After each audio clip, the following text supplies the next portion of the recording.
9 de la mañana con 4 minutos, ya estamos en viernes 10 de abril, viernes santo, viernes de quedarnos en casa. Vamos a platicar sobre los últimos datos del coronavirus, también sobre lo que fue el debate de ayer casi todo el día en redes sociales, las fotografías de la impresionante acumulación de personas en los mercados del mar, sobre todo en el de Zapopan. En el de Zapopan era impresionante lo que se veía, una cantidad de personas una tras de otra, sin guardar la distancia. Tuvo que intervenir la policía municipal, pero ya era tarde. Bueno, platicaremos sobre este tema. También sobre la OPEP, que fue también una discusión importante desde ayer. México fue el único país que no aceptó la reducción propuesta por este organismo que agrupa a los principales productores de petróleo del mundo.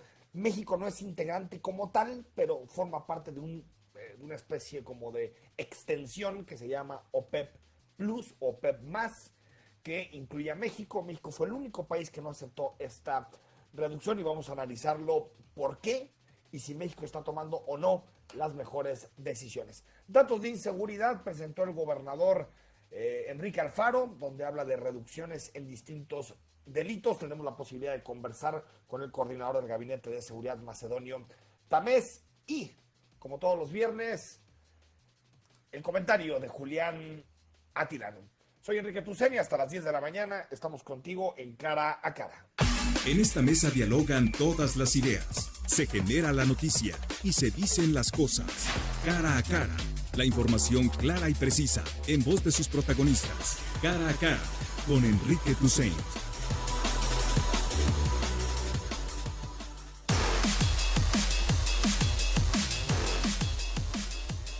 Son las 9 de la mañana con 6 minutos. Jorge Rocha, ¿cómo estás? Buen viernes, un abrazo. Muy buenos días, Enrique, y por supuesto buenos días a toda la gente que amablemente nos escucha. Pues un viernes sui generis, ¿no? De Semana Santa.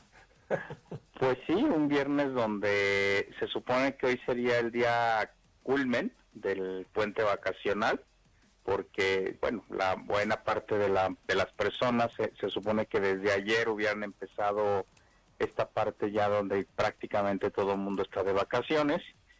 Muchos hubieran viajado el día de ayer y hoy ya estaríamos viendo pues esas imágenes recurrentes de cada año, ¿no? De la gente atiborrando las playas, las carreteras también con alta saturación. Por supuesto que hoy también estaríamos viendo pues los viacrucis que se hacen en toda la ciudad, digamos, para la gente que se quedaría en casa, pero hoy ni playas, ni viacrucis, ni prácticamente nada, ¿no? Lo que tenemos es más bien anuncios de, bueno, ya empiezan a darse cifras sobre la caída económica en el tema de... Sí, brutal, ¿no, Jorge?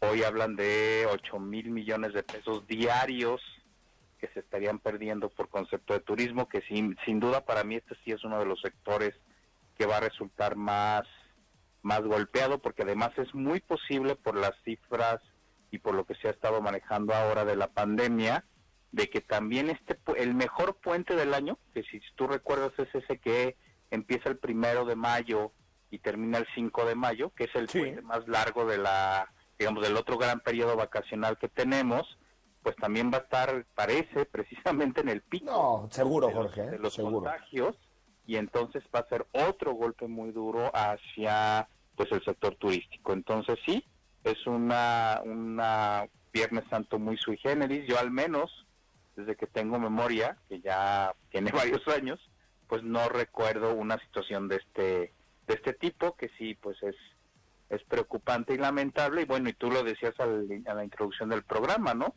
Que frente a esta pandemia y los riesgos que estamos viendo, que hayamos visto ayer varios mercados del mar repletos como si no pasara absolutamente nada, increíble. Pues sí resulta, al menos a mí desde mi punto de vista, me parece muy, muy preocupante, ¿no?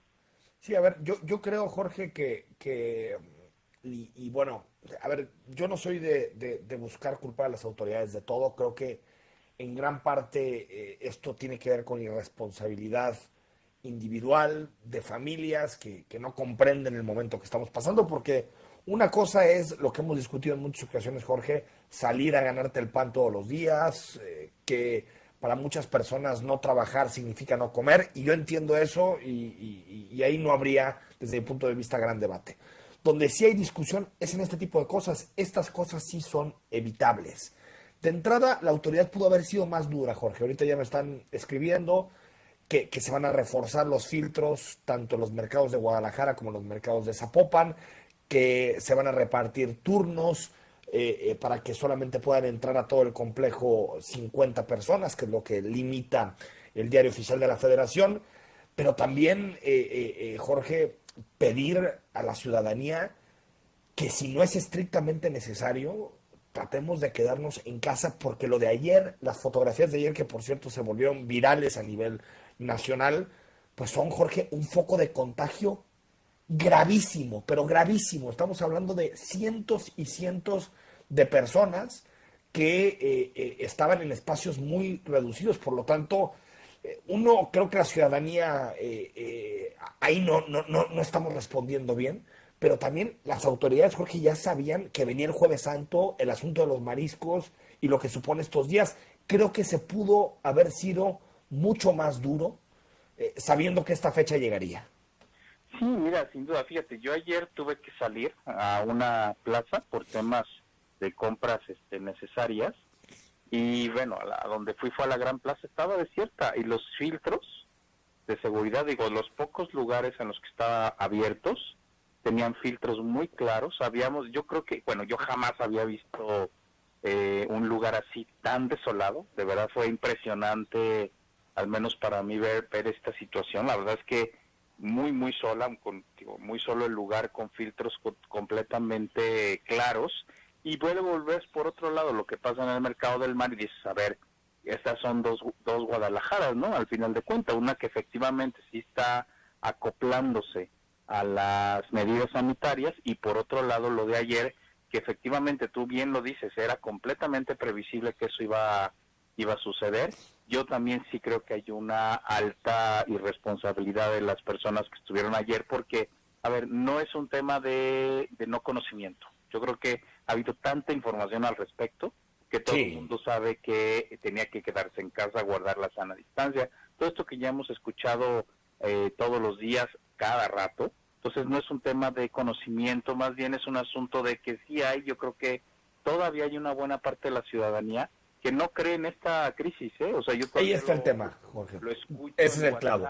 Lo escucho en conversaciones donde dicen, esto es una invención de medio mundo, es una invención del gobierno, es una invención de los empresarios, es una invención de no sé quién, pero sí hay gente que todavía no cree lo que está sucediendo, y esa parte a mí me parece muy delicada, porque efectivamente, aunque haya lo que haya, pues es gente que va a seguir poniéndose y poniendo en riesgo a los demás por este tipo de actitudes de no acatar el quédate en casa, que por supuesto, digamos, lo que nos va a orillar es a que nuestra fase 3 sea más dura, por supuesto, que ese es el riesgo real, y el otro es que también dure más tiempo el proceso de confinamiento, cosa que por supuesto, entre más se prolongue, pues va a haber mayores afectaciones económicas. Entonces yo sí creo que nos falta de repente en algunos sectores pues esta lógica de solidaridad social, ¿no? Esta lógica de, a ver, todo el mundo tenemos que acatar las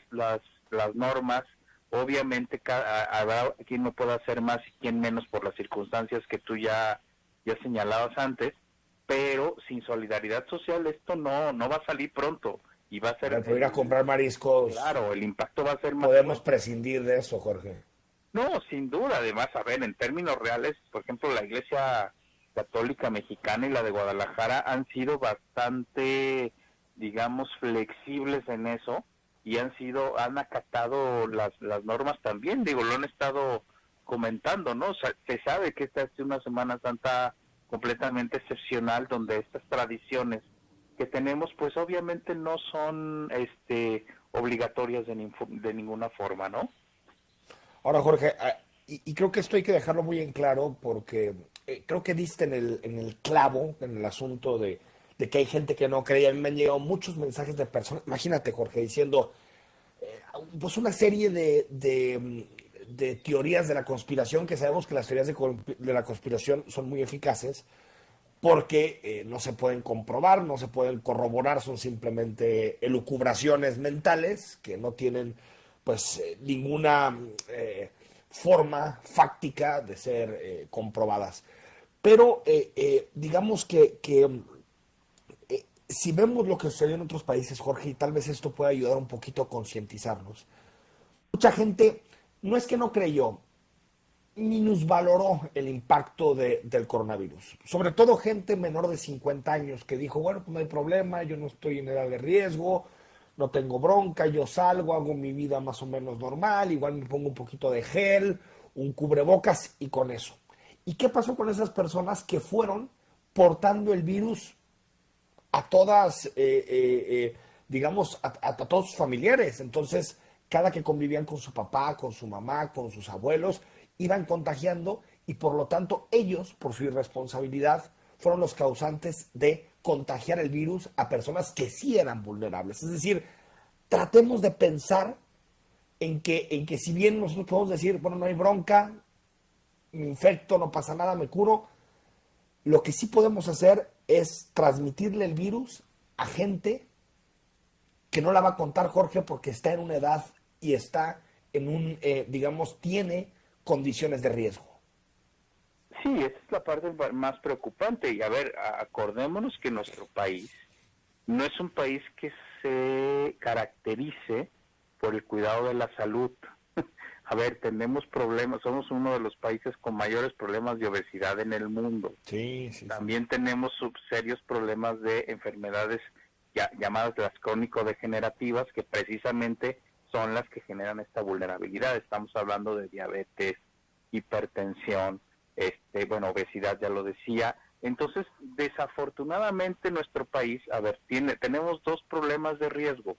El primero, ya lo decías, o sea, sí tenemos un país que en general no nos cuidamos en términos de salud. Ese es un primer problema real.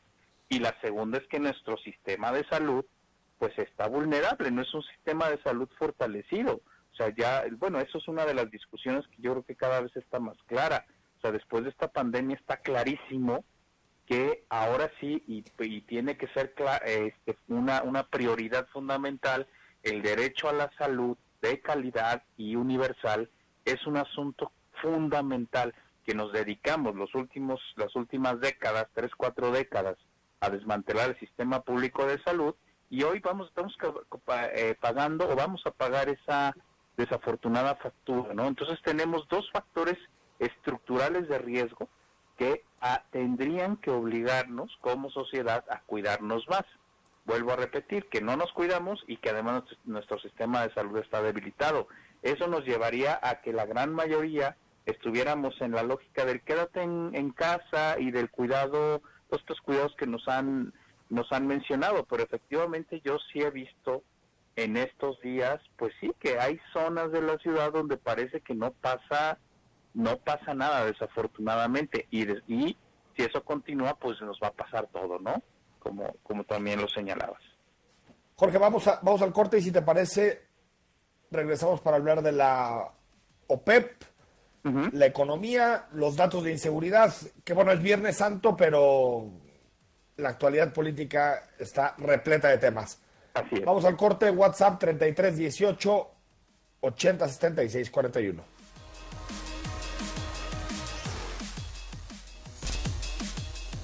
Son las 9 de la mañana con 20 minutos, estamos en viernes 10 de abril, un abrazo a todos, si puedes, hoy quédate en casa, si no, toma las medidas de higiene necesarias, lávate las manos, lleva tu cubrebocas si tienes uno, trata de tener unas toallitas o un gel para cada vez que tengas contacto con algunas personas, pues puedas limpiarte, lavarte las manos, nunca te lleves las manos a la boca, a la nariz, a los ojos. Y bueno, esas son algunas medidas que podemos utilizar para... Esto es un momento difícil, tal vez abril, mitad de mayo, ya lo anunció ayer López-Gatell, quedan 15 días para que entremos en la fase 3, que ya sería la fase más dura de contagio del coronavirus, por lo tanto hay que ponernos en sintonía. A ver, Eduardo Magdaleno me escribe, Jorge Rocha, para decirme que ya ve mucha aglomeración de personas en el Mercado del Mar. Me responde también, me manda el alcalde Lemus las fotografías donde ya se alcanza a ver pues como una especie de túneles y una especie como de filas confinadas que llevarían a las personas hacia los distintos espacios del Mercado del Mar. Y me pregunto, Jorge, ¿no habría sido, digamos, mejor que yo sé que muchas personas dependen de estos días en el Mercado del Mar, pero no habría sido mucho mejor que se habilitaran espacios de entrega a domicilio, descuentos a través de las plataformas que recogen y que llevan a las casas? Porque esto, por más que la autoridad pueda tratar de poner estos túneles sanitarios para que las personas entren, es imposible que se mantenga la distancia que recomienda, Jorge, la Organización Mundial de la Salud, ¿no?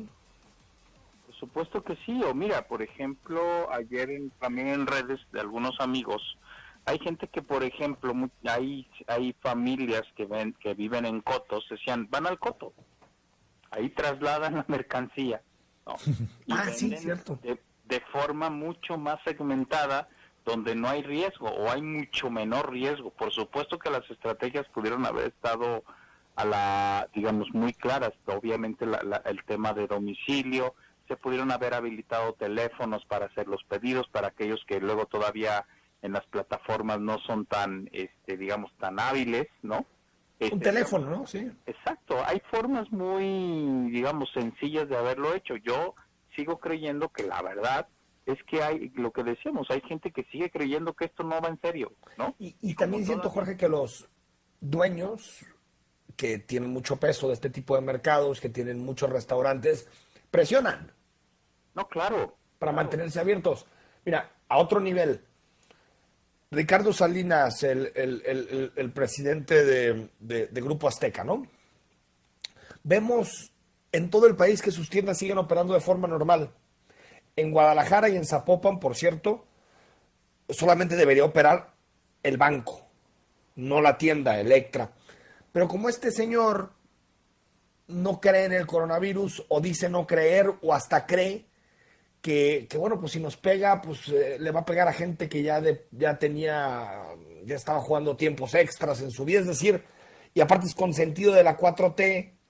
Entonces, también la irresponsabilidad, Jorge, de la élite es impresionante, que se quejan de lo que hace el presidente, pero después llegamos a estos momentos y les vale.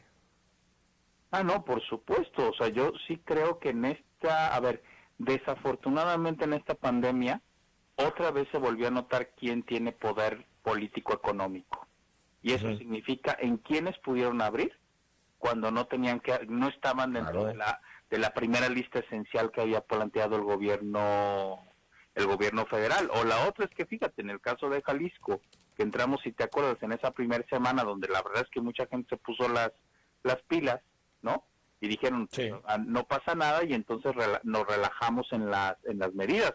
Eso la verdad es que lo pasó, y cuando ya luego vimos la lista de la gente que sí podía abrir, pues prácticamente era bueno, para mí era demasiado guanga, para decirlo de una forma coloquial, la posibilidad de gente que podía abrir, y por supuesto que ahora estamos viendo este tipo de cosas. Yo todavía, digo, principios de esta semana, veía muchísimos lugares abiertos que decían, a ver, esto no es esencial por ninguna forma, ¿por qué sigue abierto, no?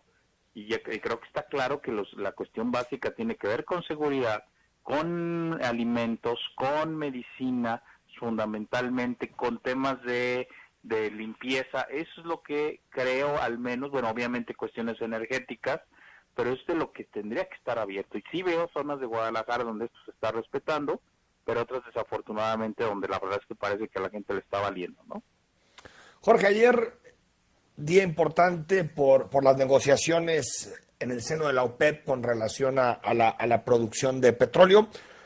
Un poquito darle el contexto a la gente. La OPEP se llama cártel, es decir, la unión de distintos países, una organización internacional que agrupa a los principales países productores, Arabia Saudita, los países del Golfo, productores, Qatar, Emiratos Árabes Unidos, por supuesto que está también Venezuela, está como plus Rusia.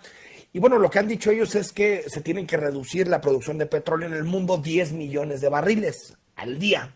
Estamos hablando que más o menos se producen en el mundo en estos momentos poco más de 90 millones, es decir, es una reducción de en torno al 11-12% en total de la producción, y a cada uno de los países productores les pedían pues una especie como de cuota de reducción, y la idea no es tanto reducir solamente por reducir, sino que el análisis que hacen en el seno de la OPEP es que si reduces la producción en un momento que aparte hay poca demanda por el coronavirus, pues es posible que el precio se incremente y por lo tanto produciendo menos incluso puede haber más ingresos para estos países. Hoy el presidente en la mañanera, Jorge, habló sobre el tema y dijo que Trump nos va a hacer el paro, como se dice, porque nosotros no queremos reducir tanto nuestra producción de petróleo, que Trump nos va a hacer el paro reduciendo por nosotros, y también que digamos que la reducción real en México será de 100,000 barriles. Escuchamos esos dos audios. La de Rusia del orden del 23% de la producción, más que ellos producen 12 millones de barriles diarios en promedio. Lo mismo Estados Unidos, un poco más. Y hablamos, se comunicó con nosotros el presidente Trump, hablé con él y se llegó a un acuerdo de hacer una disminución de 100,000 barriles. Le dije que sabemos de la situación tan difícil por la que están ellos atravesando, la falta de ventiladores en general, de monitores, pero también le expresé que ellos tienen más posibilidades, tienen más plantas, tienen más desarrollo tecnológico y tienen más recursos económicos. Y contestó, me respondió que va a consultar con los encargados del abasto.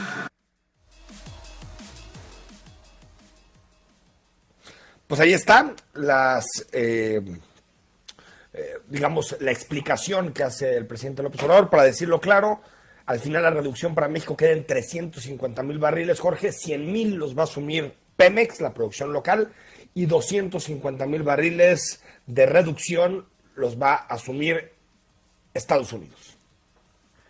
Sí, fíjate que, yo creo que fue una medida o es una propuesta, a mí me parece sensata de la OPEP, porque efectivamente, los precios del barril de petróleo están muy bajos, y como efectivamente no se sabe cuándo se va a restablecer la economía global, que también obviamente es uno de los efectos importantes del coronavirus, me parece que hacer esta reducción era un tema sensible, porque además no afectaría obviamente la dinámica productiva, que de por sí ya está parada, ¿no? La verdad es que yo no me parece comprensible la posición de México de no querer reducir con la OPEP los precios del petróleo, porque también, como bien decías, precisamente si todo el mundo reduce al mismo tiempo, entonces el precio va a tender a aumentar, y entonces los ingresos... Bueno, ya había aumentado ayer, Jorge.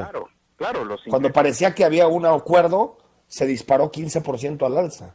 Claro, lo que pasa es que efectivamente es un tema ahora sí que de oferta y de demanda. Tú bajas la oferta y por lo tanto crece el precio, y a lo mejor tus ingresos petroleros, que es lo que realmente se tiene que cuidar, claro, se mantienen estables. Y contaminas menos, Jorge.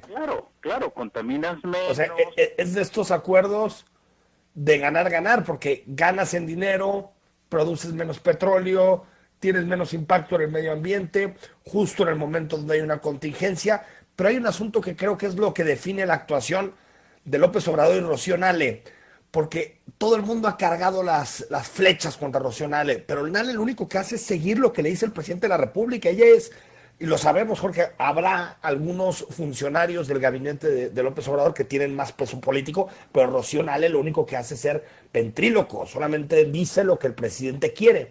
Es decir, creo que hay detrás de esto, Jorge, un fetichismo ideológico, como López Obrador, como el presidente, se comprometió a llegar a 1.9 millones de barriles para finales de este año de producción, creo que eso es lo que termina conduciendo el debate, más que el beneficio o la rentabilidad económica para el país, o incluso ambiental, lo que tiene en la cabeza López Obrador y lo que defiende Nale frente a la OPEP, que después, por cierto, se levantó de la mesa y no concluyó la reunión, lo que defiende es mantener su producción, pues como la idea esta de que rescataron a Pemex, Jorge.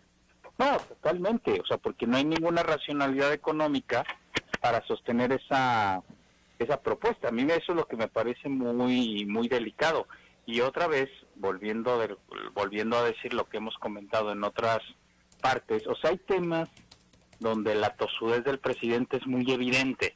Y en el caso de Pemex, a mí también concuerdo contigo plenamente, es precisamente estas promesas que en este momento no tienen ningún sentido, porque además, ojo, lo importante no es la producción en sí, lo importante son los ingresos que se reciben al respecto.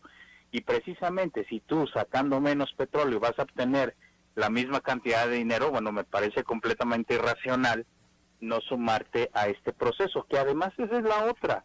De repente en México nos estamos viendo como un país que no quiere cooperar en un esfuerzo global, porque que por supuesto va a beneficiar a todo mundo. ¿Por qué? Porque creo que precisamente un momento como el que tenemos ahora del coronavirus nos está invitando, nos está exigiendo que seamos un país que coopere a nivel internacional con una crisis que a todo mundo nos está pegando. Y ojo, es meternos a jugar en las arenas globales de forma responsable. Trump nos echa la mano. Así, pues es que como es una monjita de la caridad Trump, entonces eso lo hace porque sabe que estamos pasando por un momento difícil en materia económica, entonces él pone el pecho a las balas por sus amigos los mexicanos. Por favor, Trump nos hace este paro pensando mañana en migración, pensando mañana en otras agendas, pensando en apretarnos de cara al proceso electoral de noviembre, pedir este tipo de favores cuando no hay ninguna variable económica. A ver, si uno pensara, es cierto, con esta reducción el impacto sobre las finanzas públicas, sobre los servicios, sobre la ciudadanía sería demoledor, pues se asume, se llegan a acuerdos con Estados Unidos, pero pedir un favor por mero fetichismo ideológico, Jorge. No, por supuesto que no, y además, a ver, el señor Donald Trump en este sentido jamás va a ser un acuerdo que no sea al final mucho más beneficioso para él. Eso está clarísimo, y a mí esta excesiva cercanía de repente que tiene el presidente con el señor Donald Trump, pues me parece un poco riesgosa. Y te digo, a mí lo que me parece más importante es que es un esfuerzo global donde México no está cooperando de la forma adecuada, y además donde pues la parte importante es que los ingresos no van a disminuir, así de sencillo, ¿no? Jorge, te despido. A ver, ayer el gobernador de Jalisco subió un video a sus redes hablando de los datos de inseguridad, hace comparaciones con 2018 y con 2019, hablando del primer trimestre en distintos indicadores, el global de delitos, después habla de cada uno de los delitos. A ver, aquí siempre el debate en torno a las cifras es, ¿podemos uno confiar en ellas? Es decir, que las cifras que está prestando el gobernador son las reales, porque en muchos sexenios nos dicen, va la reducción, y después llega otro gobierno y dicen, lo que hicieron estos cuates es subrepresentar los datos y eliminaban carpetas. Es decir, uno, ¿podemos confiar en que los datos que están ahí sobre la mesa son los datos reales? Y dos, estas reducciones se deben, y ahorita se lo vamos a preguntar al coordinador del Gabinete de Seguridad, ¿se deben a una estrategia determinada o a que la gente está denunciando menos? Como que está el qué, pero muchas veces el por qué no. A ver, fíjate que lo que sí te puedo señalar es que hay un ejercicio todavía inconcluso de una plataforma de información que se quedó obviamente por las circunstancias actuales a medias, ¿no? Es decir, donde hay un grupo de trabajo donde están presentes universidades, entre ellas el ITESO, que han estado planteando una serie de estrategias y de metodologías de cómo hacer las mediciones de forma más eficiente, de forma más correcta, ¿no? Y es un ejercicio que todavía no se ha concluido, ¿no? Eso sí, digamos, hay que señalarlo porque precisamente se estaba dialogando de cómo se miden algunas cosas, qué otros delitos se tendrían que incorporar a las mediciones, todo eso está, y eso está todavía puesto sobre la mesa. Entonces la verdad es que ahorita poder sacar conclusiones contundentes a mí me parece un poco arriesgado. Además, efectivamente tenemos este escenario actual de coronavirus que sin duda está afectando pues el desarrollo de los procesos, digamos, delictivos como tal, ¿no? Eso también. Qué bueno, ¿no? Sí, claro, pues es una buena dentro de varias malas. De las malas, claro. El problema es que cuando volvamos a la normalidad habrá que ver si eso continúa. Ese es el tema, digamos, para mí importante. Digo, habrá que analizar bien las cifras, pero digo, al menos lo que yo sí te puedo señalar es que todavía este ejercicio no está concluido. Con lo cual, entonces, decir, a ver, esta es la forma exacta de medir y además así tendríamos que comparar y además estos son los delitos que se tienen que, o la totalidad de los delitos que se tienen que contabilizar, pues eso todavía está en construcción, ¿no? Entonces yo sí creo que hay que tomar, obviamente con reservas las cifras, obviamente lo que sea positivo pues hay que valorarlo, por supuesto, y rescatarlo sin duda alguna, pero también hay que entender que tenemos un contexto completamente atípico, ¿no? Que por supuesto y esperamos que eso se modifique y lo que habrá que cuidar es que estas tendencias se mantengan en todo caso, ¿no? Estimado Jorge, un abrazo, cuídate y otra buena. Este fin de semana no va a perder el Atlas, ¿eh? No, ahí la llevamos, pero bueno, ahí están también discusiones, ¿no? De qué va a pasar con la Liga MX, porque ahora a ver si en la próxima semana le entramos a la economía del fútbol, ¿no? Creo que hay debates interesantes en torno a cómo el negocio de los deportes en el mundo se está colapsando, ¿no? No, y es que, a ver, si te fijas ahora, o sea, y eso lo estamos empezando a sentir. O sea, buena parte del negocio de la televisión en el momento actual, digamos, se ha caído muchas cosas, hemos entrado a otras plataformas, los hábitos de consumo se han modificado, pero uno de los extractos o uno de los sectores donde precisamente todavía el tema de la televisión estaba generando una rentabilidad muy fuerte era precisamente en el tema de los deportes, y ahorita todo está parado y la verdad es que eso por supuesto que está empezando a tener afectaciones importantes, ¿no? Netflix tragándose a toda la televisión tradicional. Jorge, te mando un abrazo, ¿eh? Que estés muy bien y que tengamos un buen fin de semana. Buen fin de semana para todos. 9:38 con 38 minutos, al corte hablamos con el coordinador del Gabinete de Seguridad, con Macedonio Tamés, y más adelante el comentario de Julián Atilano.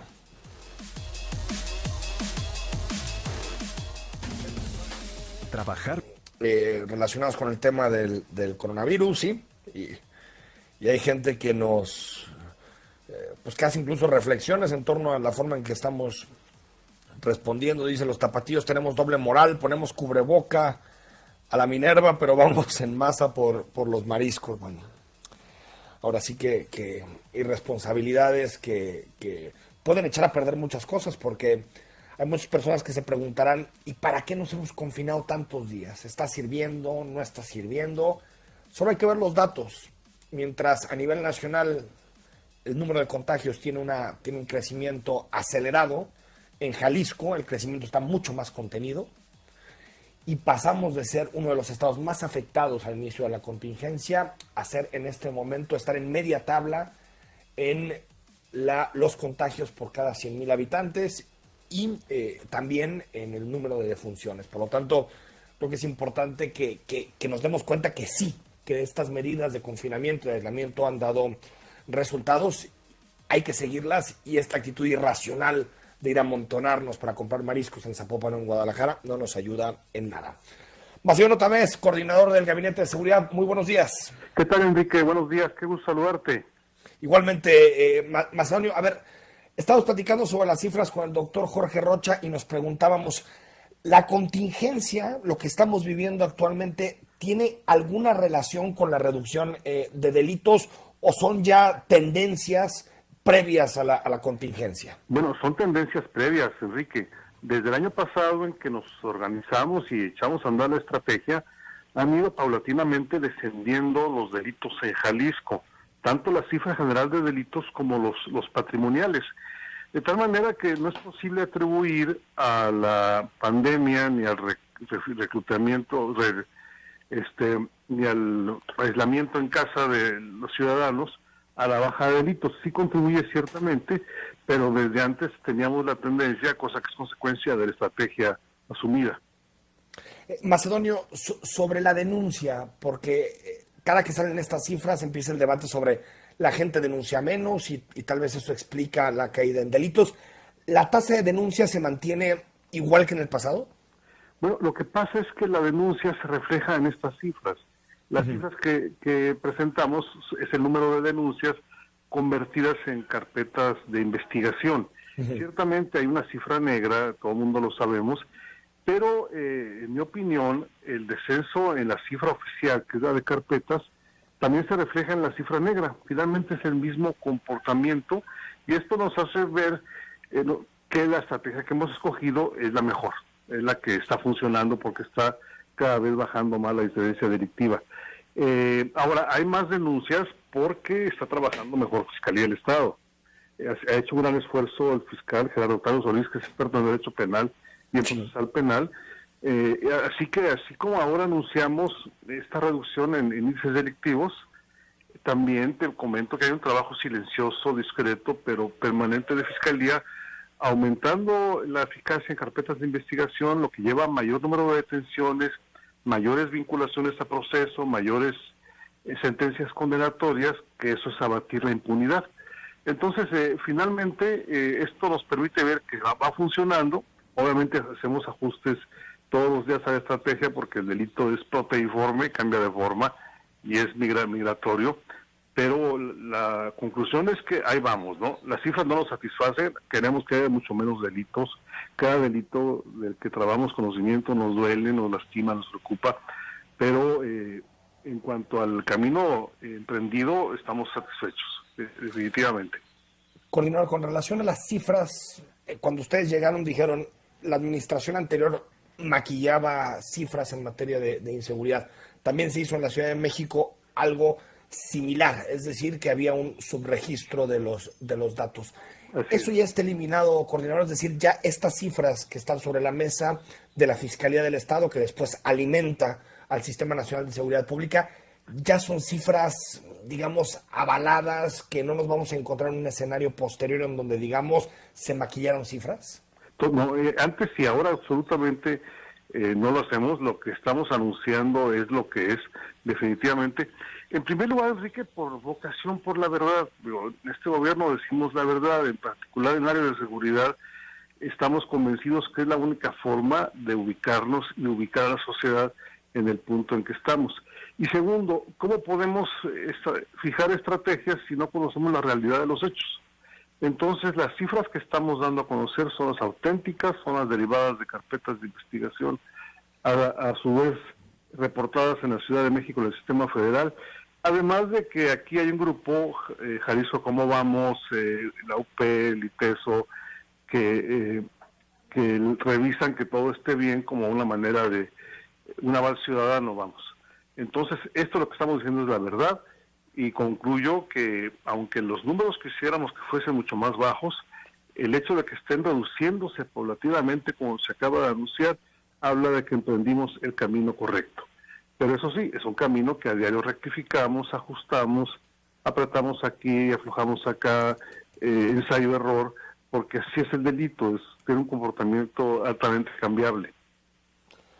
¿Qué está funcionando, coordinador? Es decir, en el por qué, más allá de las cifras, las reducciones que las compartíamos del inicio, 19% en delitos totales de 2019 a 2020, 38% si se compara con 2018, menos vehículos robados, menos robo a negocio, menos robo a personas.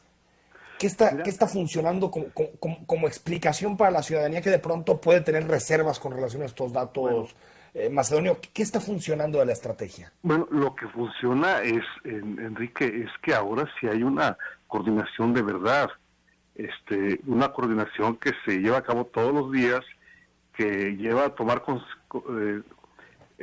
decisiones juntos y compromiso a los tres niveles de gobierno y que le damos seguimiento. A ver, un día acordamos, por ejemplo, que 2 municipios van a patrullar juntos esta zona.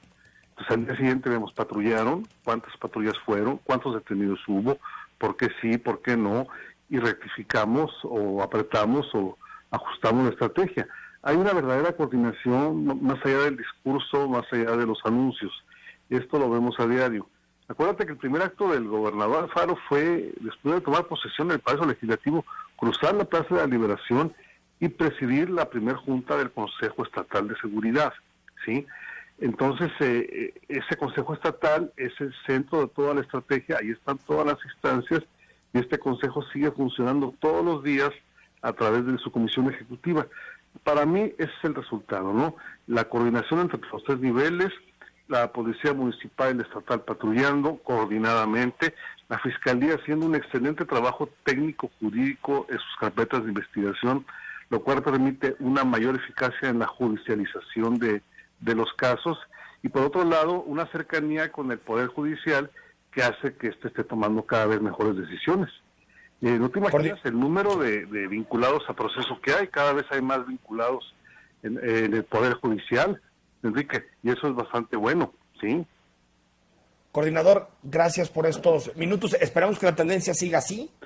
Sí, claro. Bueno, dentro de lo malo que significa la contingencia, la pandemia, pues estamos viendo que en materia de inseguridad los datos, digamos, nos ayudan a ser optimistas. Gracias, coordinador. Muchas gracias a ti y seguiremos hasta el último minuto trabajando en esto. La contingencia tiene captada la atención, es normal, sí, pero acá seguimos trabajando como siempre, ajustándonos a esta nueva realidad social de épocas de epidemia, pero ahí estamos dando resultados y los seguiremos dando. Pero bien lo dice Camus, es sano cuando estamos frente a las contingencias también hablar de otras cosas. Por supuesto. Por salud mental, Macedonio. Saludos, Gracias. Bien, adiós. Bueno, mañana con 50 minutos, Juliana Tilano, con su comentario de cada viernes. Buenos días, Enrique. Reducir la velocidad y el número de contagios de coronavirus es una tarea colectiva. Se necesita el trabajo en conjunto del gobierno federal, de los gobiernos locales y de toda la sociedad, pues de lo contrario, si alguno de estos tres eslabones falla, ninguna estrategia, por más ambiciosa que sea, será exitosa y el panorama será crítico. ¿A qué me refiero? Durante estas semanas hemos visto que todos los días a las 7 de la tarde, Hugo López-Gatell, subsecretario de Salud y vocero del gobierno federal, ha dicho reiteradamente, quédate en casa. Asimismo, los gobiernos de todos los estados han repetido esta consigna y llamado a la población a evitar salir de sus casas si no es necesario. Sin embargo, parece que estos llamados no son suficientes. Por ejemplo, hace una semana vimos en las redes a decenas de automóviles saliendo de la ciudad rumbo a la costa de Jalisco y Nayarit. Asimismo, ayer vimos cómo el mercado del mar en Zapopan estaba abarrotado de personas queriendo abastecerse de pescados y mariscos. Lo mismo sucedió en la Ciudad de México, en el mercado de la Viga en Iztapalapa. Cientos de personas sin su sana distancia queriendo comprar mariscos durante la Cuaresma. La pregunta es, ¿acaso las autoridades a nivel municipal y estatal no se imaginaron que podrían ocurrir estas compras masivas como sucede cada año? ¿Acaso el gobierno de Jalisco no se imaginó que durante la Semana Santa cientos de personas buscarían vacacionar en los lugares turísticos?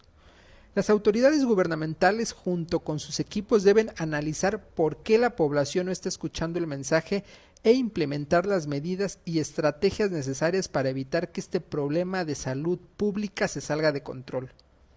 Para entender por qué algunos grupos de la sociedad no acatan las recomendaciones, podríamos sugerir algunas interpretaciones en el marco de un pensamiento individualista, falta de cohesión social, incredulidad y desconfianza a la información oficial o a la confusión que genera la diversidad de mensajes que circulan en las redes sociales.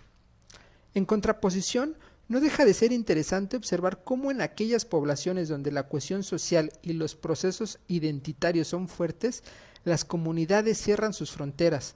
Esto sucede principalmente porque en dichas poblaciones la salud se entiende de manera colectiva. Además, ante la falta de infraestructura hospitalaria, se observan como un grupo social vulnerable ante el contagio. De esta manera, vemos cómo actúan diversos grupos de la población, siendo la cohesión y el sentido de pertenencia elementos que juegan un papel importante para que las comunidades actúen colectivamente. Por eso se necesita que los gobiernos generen mecanismos de cohesión y desde todas las esferas gubernamentales envíen mensajes homogéneos y transversales. En ese sentido, y con esto termino, de poco sirve para que la población jalisciense acate las medidas de salud y se quede en casa, si casi todos los días se escucha al gobernador de Jalisco deslegitimar y poner en duda las recomendaciones del vocero de la Secretaría de Salud, Hugo López-Gatell. No olvidemos que la unidad también se construye con los mensajes. Muchas gracias, Enrique.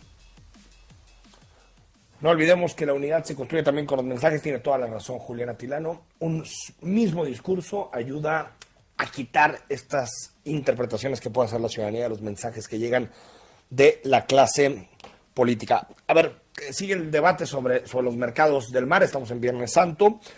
De Guadalajara, el presidente municipal también nos manda las fotografías de los filtros que está implementando el ayuntamiento.